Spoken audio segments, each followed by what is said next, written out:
এগুলো হলো চাল কুমড়া। চাল কুমড়াগুলোকে ছোট ছোট টুকরা করে নিয়েছি, আলু ভাজির মতো কুচি করে নিয়েছি। এগুলো আজকে ডাল দিয়ে রান্না করব। তো তার জন্য ভালো করে ধুয়ে নিচ্ছি এবং চাপ দিলে ভিতর থেকে সব পানি বাইর হয়ে যাচ্ছে।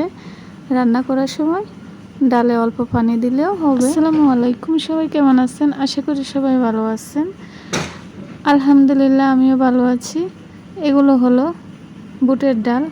বুটের ডালগুলো সিদ্ধ করে নিচ্ছি। প্রথমে 2-3 ঘন্টা আমি ভিজিয়ে রেখেছি। ভিজিয়ে রাখলে সুবিধা হয় কি, এগুলো ফুলে নরম হয়ে যায়।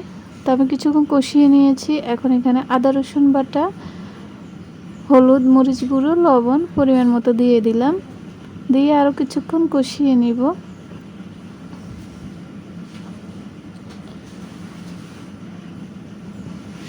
এখন দিয়ে দিলাম পেঁয়াজ কুচি। ডালগুলো আগে ভালো করে সিদ্ধ করে নিয়েছি। নরম হওয়ার পরে আমি সব কিছু দিয়েছি। এখন দিয়ে দিলাম কাটা চাল কুমড়াগুলো। চাল কুমড়ো অনেকভাবে রান্না করে খাওয়া যায়, মাছ দিয়েও খাওয়া যায়, আবার অনেকে মাংস দিয়ে রান্না করে, আমিও রান্না করি। আজকে আমি ডাল দিয়ে রান্না করতেছি। এগুলো হলো অ্যাঙ্কর ডাল। মশারির ডাল দিয়েও খাওয়া যায়, সবভাবে খাওয়া যায়, খুবই মজা হয় যেভাবে রান্না করা হয়। তো আজকে ডাল দিয়ে রান্না করব। ডালে কুমড়া দেওয়া শেষ। এখন ভালো করে নেড়ে দিয়েছি। এই জলেতেই হয়ে যাবে, আর কোনো জল লাগবে না, কারণ কুমড়ার ভিতরে এমনি পানি আছে। এখন কিছুক্ষণ আমি ডেকে রাখবো। এখন আমি বাগার দিয়ে দিয়েছি, পেঁয়াজ দিয়ে বাগার দিয়েছি, দিয়ে সুন্দর একটা পাতিলে নিয়ে নিয়েছি। রেডি হয়ে গেল চাল কুমড়ো এবং ডাল রান্না। আর এখানে আমি মাংস রান্না করতেছি, তার জন্য প্রথমে দিয়ে দিলাম হাঁড়িতে জিরে গুঁড়ো, ধনিয়া গুঁড়ো, আদা রসুন বাটা। এখন দিয়ে দিব মরিচ গুঁড়ো এবং হলুদ গুঁড়ো। আজকে হাতে মাখিয়ে রান্না করব, তার জন্য আমি কড়াইতে প্রথমে মাংসগুলো ধুয়ে নিয়েছি। এখন উপরে সব মশলাগুলো দিয়ে দিচ্ছি। মাংস রান্না করতে যত ধরনের মশলা লাগে সব দিয়েছি। এখন পরিমাণ মতো তেল দিয়ে দিচ্ছি। এখানে আমি সয়াবিন তেল দিয়েছি এবং সরিষার তেল দিয়েছি। 2 ধরনের তেলই ব্যবহার করছি। সরিষার তেলটা মাংসে দিলে খুবই মজা হয়। তো এখন মা হাতে মাখিয়ে নিচ্ছে মাংসগুলো। যত মাখানো হবে তত মজা হবে। মাখতে মাখতে মাংসটা নরম হয়ে যাবে। এখন হাঁড়িটা চুলায় বসিয়ে দেওয়া হলো। মাংসটা সুন্দর কষানো হয়ে গিয়েছে। এখন দিয়ে দেব পেঁয়াজ। পেঁয়াজ শুরুতে দেওয়া যায় প্রথমে, আবার মধ্যখানেও দেওয়া যায়। একভাবে রান্না করলে এক একটা টেস্ট আসে। এখন আমি পেঁয়াজ দিয়ে ভালো করে নেড়ে দিচ্ছি। ঝোলটা মাখানো হয়ে গিয়েছে, মাখা মাখা দেখাচ্ছে। এখন ভালো করে কষাতে হবে।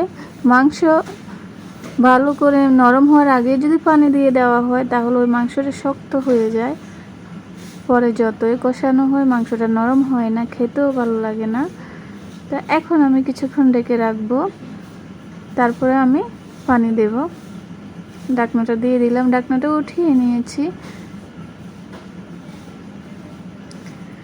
কি সুন্দর তেলগুলো উপরে উঠে এসেছে। নেড়ে দিব ভালো করে, যেন নিচে না লেগে যায়, এটা খেয়াল রাখতে হবে।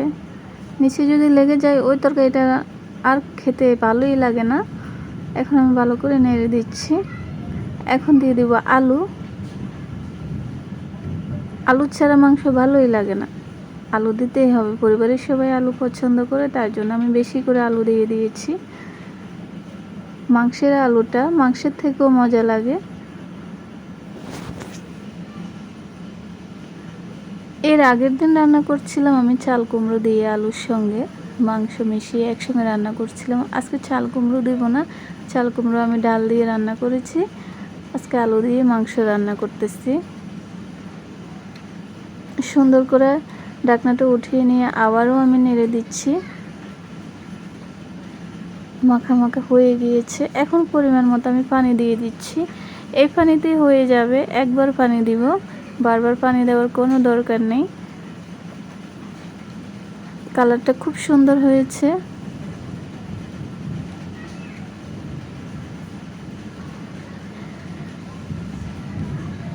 এখন আমি মাংসটা ঢেকে দিব।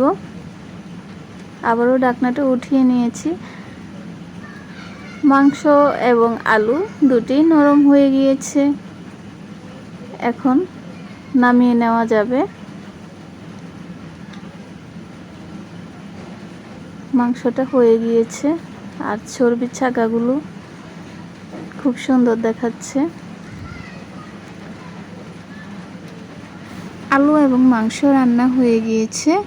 তো আমার ভিডিওটি কেমন লেগেছে জানাবেন, লাইক কমেন্ট শেয়ার করে পাশে থাকবেন। আজকে আমার রান্না এ পর্যন্তই শেষ করলাম। সবাই ভালো থাকবেন। আল্লাহ হাফেজ। আসসালামু আলাইকুম।